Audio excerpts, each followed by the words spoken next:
Students, now we are going to solve long answer type questions related to electricity book Lakhmir Singh Kaur chapter 1। इससे पहले के questions हम solve कर चुके थे। लॉन्ग आंसर टाइप क्वेश्चन में पहला जो क्वेश्चन है, what do you understand by the term potential difference.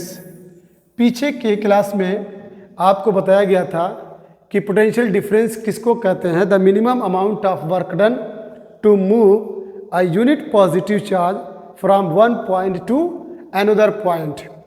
The minimum amount of work done, कम से कम जो काम किया गया हो एक यूनिट पॉजिटिव चार्ज को एक जगह से दूसरी जगह ले जाने में, उसको क्या कहते हैं, पोटेंशियल डिफरेंस। इसको किससे डिनोट करते हैं, V से, और V इज इक्वल टू होता है बच्चों W/Q।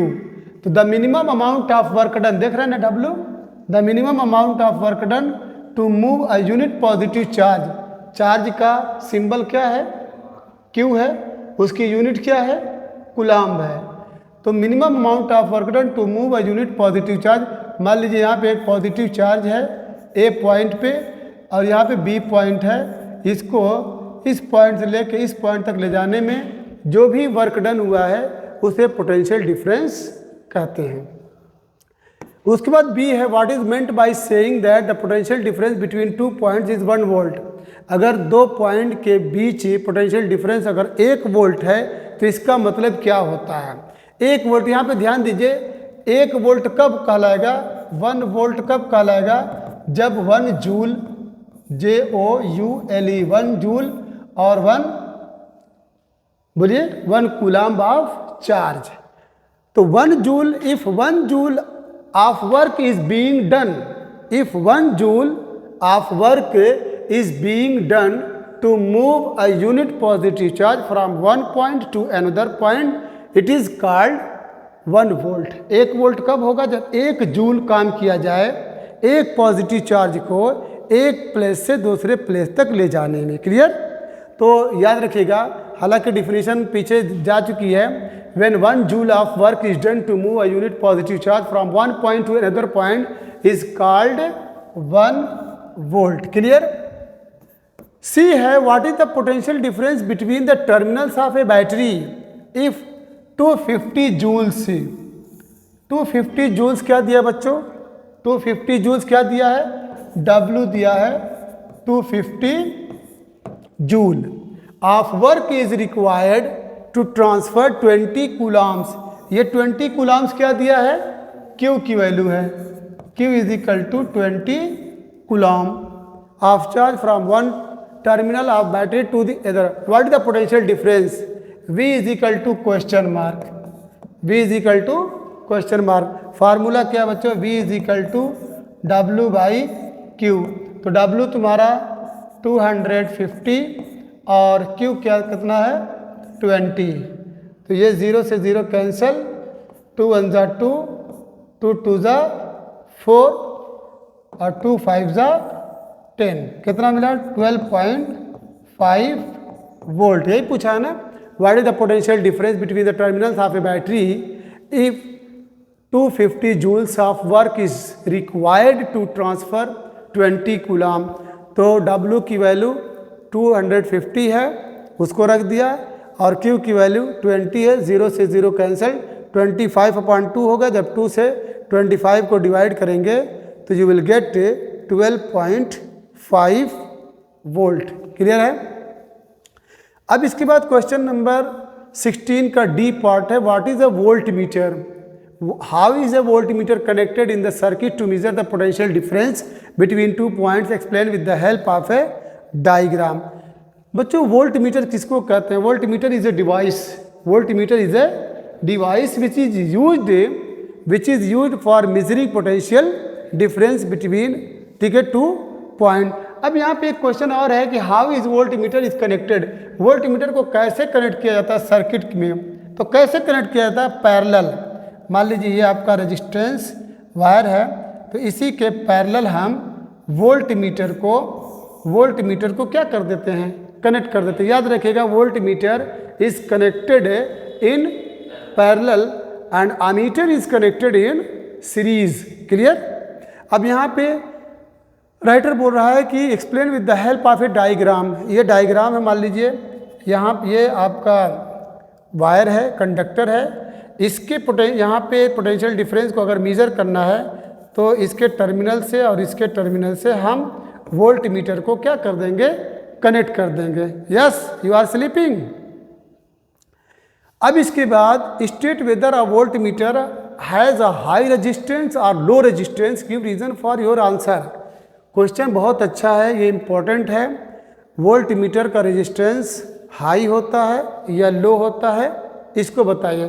तो वोल्ट मीटर का रेजिस्टेंस क्या होता है, हाई होता है। ठीक है, क्यों हाई होता है? So that it takes negligible current, ताकि ये कम से कम करंट को उठाए, कम से कम करंट को उठाए। क्योंकि इसको एक ही करंट चाहिए भाई, एक ही इलेक्ट्रॉन चाहिए, क्योंकि वो मेजर कर रहा है the minimum amount of work done, कि कम से कम इस एक चार्ज को एक पॉइंट से दूसरे पॉइंट तक ले जाने में कितना काम हुआ है। तो सारे इलेक्ट्रॉन अगर पास हो जाएंगे तो it will be not possible. ठीक है, उसको एक ही चार्ज के ऊपर क्या नाम है, डिस्कस करना है, एक ही चार्ज के ऊपर क्या नाम है, मेजरमेंट करना है, इसलिए उसका रेजिस्टेंस हाई होना चाहिए। और अमीटर में क्या बात होती है, वो करंट को मेजर करता है। तो करंट किसका नाम है, फ्लो ऑफ इलेक्ट्रॉन का नाम करंट है। तो करंट जब जाएगा तभी मेजर करेगा, इसलिए उसका रेजिस्टेंस लो होता है और इसका रेजिस्टेंस हाई होता है। कोई पूछे कि पोटेंशियल वोल्ट मीटर का रेजिस्टेंस हाई होता है कि लो होता है, तो क्या बोलेंगे, वोल्ट मीटर का रेजिस्टेंस हाई होता है। क्यों होता है? सो दैट, ताकि it takes a negligible current, ताकि ये कम से कम करंट को ले। इसके बाद है बच्चों मल्टीपल एमसीक्यूज हैं। The work done in moving a unit charge. Work done mean क्या होता है, जो काम किया गया है किसमें, in moving a unit charge, एक यूनिट चार्ज को मूव कराने में, एक यूनिट चार्ज को मूव कराने में अक्रॉस 2 पॉइंट्स, 2 पॉइंट्स के अक्रॉस, एक पॉइंट ये है, एक पॉइंट ये है। ठीक है, एक यूनिट पॉजिटिव चार्ज को, मान लीजिए यूनिट पॉजिटिव चार्ज को जो काम किया गया यहाँ से लेके यहाँ तक ले जाने में इलेक्ट्रिक सर्किट के अंदर इज अ मीजर ऑफ, वो किसका पैमाना है, किसका मेजरमेंट है, करंट का, पोटेंशियल डिफरेंस का, रेसिस्टेंस का, कि पावर का, पोटेंशियल डिफरेंस का। एकदम सही जवाब है, क्योंकि पोटेंशियल डिफरेंस की डिफिनीशन ही है कि the minimum amount of work done to move a unit positive charge from one point to another point. 18 है the device used for measuring potential difference. Potential difference को नापने का जो डिवाइस है, पोटेंशियल डिफरेंस को मापने का जो आला है, जो युक्ति है, इज नोन एज, उसको किस नाम से जाना जाता है, पोटेंशियोमीटर के नाम से, अमीटर के नाम से, गैल्वेनोमीटर के नाम से, कि वोल्टमीटर के नाम से, वोल्टमीटर के नाम से। Voltmeter is connected in parallel और सीरीज, पैरेलल, इतनी बात याद रखिएगा। इसके बाद which of the following units could be used to measure electric charge. इसमें से किस यूनिट का इस्तेमाल किया जा सकता है? ये सब यूनिट है। एम्पियर किसकी यूनिट है? इलेक्ट्रिक करंट की। जूल किसकी यूनिट है? वर्क की। वोल्ट किसकी यूनिट है?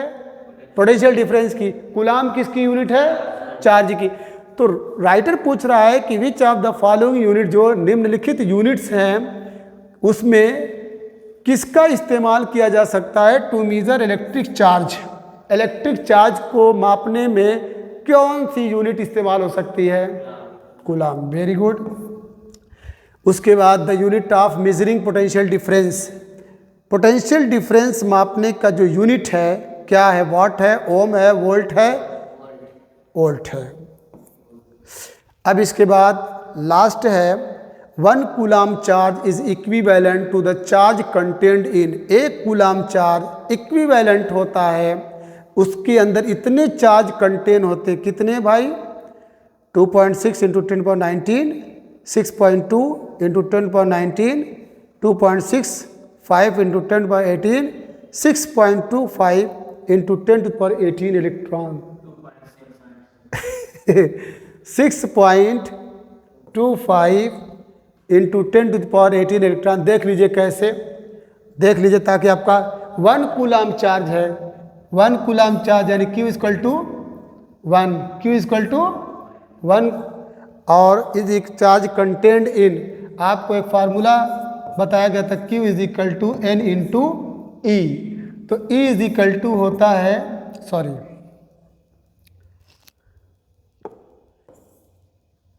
यहाँ पे N is equal to Q by e. Q की वैल्यू क्या है 1, और जो बेसिक चार्ज है, जो एलिमेंट्री चार्ज है इलेक्ट्रॉन और प्रोटॉन पे, वो 1.6 into 10 to the power 1.6 into 10 to the power minus 19 coulomb है।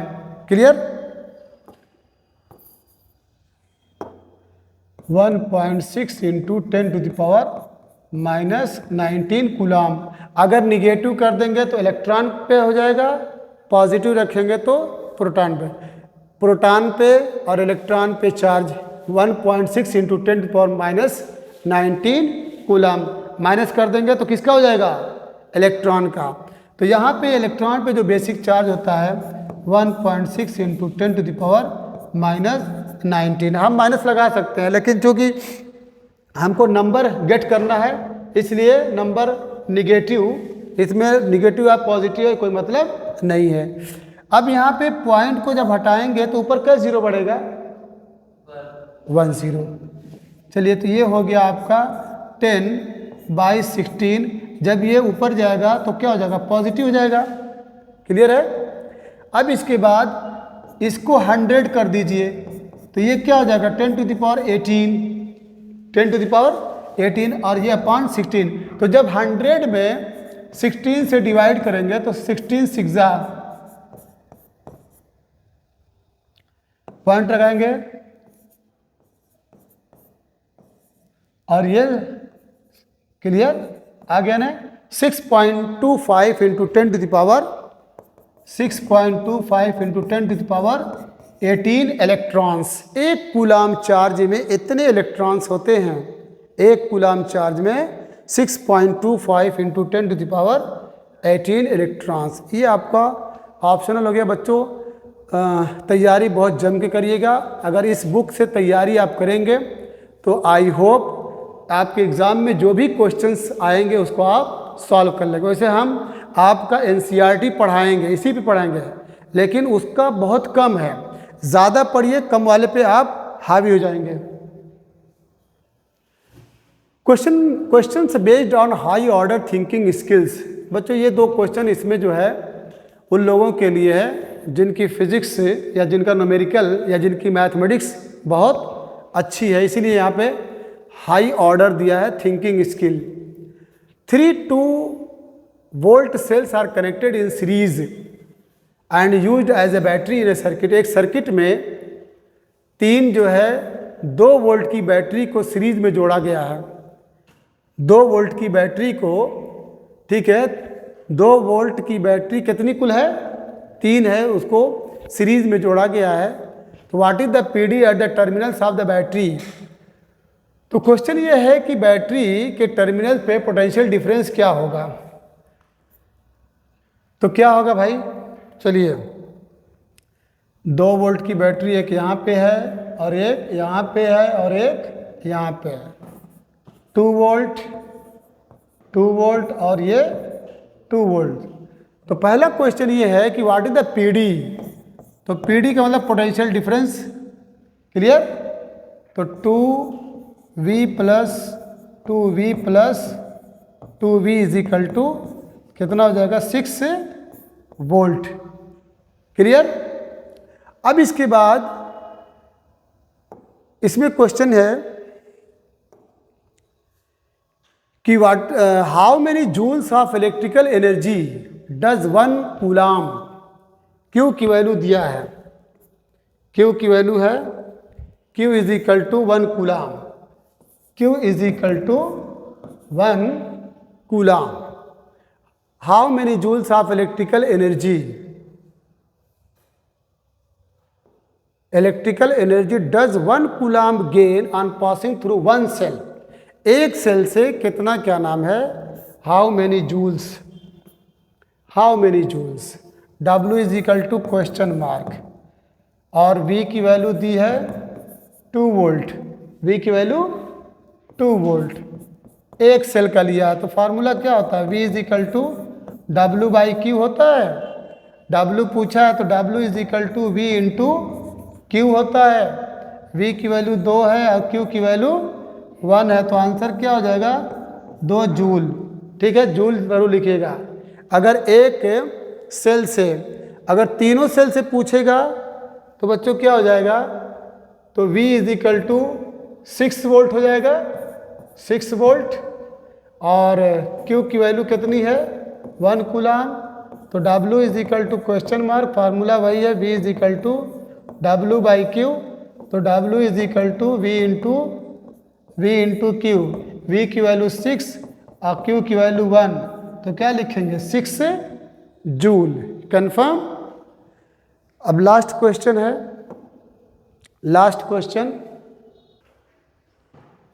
है बच्चों 23, वेरी वेरी इंपॉर्टेंट है। The atoms of copper contain electrons. क्या मतलब होगा, कॉपर के जो एटम्स हैं उसमें इलेक्ट्रॉन होता है, उसमें भी इलेक्ट्रॉन होता है।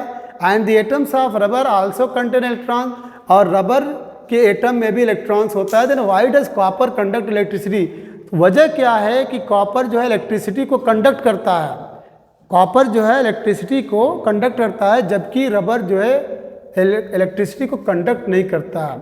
इसका सिंपल सा आंसर है कि बच्चों the electrons of copper, the electrons of copper are loosely bounded to the nuclei of their atom. जो कॉपर के आउटर मोस्ट इलेक्ट्रॉन्स हैं वो अपने न्यूक्लियस से बहुत ही लूजली बाउंड होते हैं, बहुत हल्के बंधे होते हैं, कमज़ोर बंधे होते हैं। While the electrons of rubber, the electrons of rubber are strongly bounded to the nuclei of their atoms. वो अपने एटम्स के न्यूक्लियाई से बहुत ही स्ट्रांगली बाउंड होते हैं, इसलिए उनके आउटर मोस्ट इलेक्ट्रॉन जो है वो रिएक्ट नहीं कर पाते, नहीं जा पाते। पोटेंशियल डिफरेंस अप्लाई होने के बावजूद भी उनके ऊपर इलेक्ट्रिक फोर्स से नहीं जा पाता, जिसकी वजह से इलेक्ट्रॉन उनके अंदर नहीं मूव कर पाता।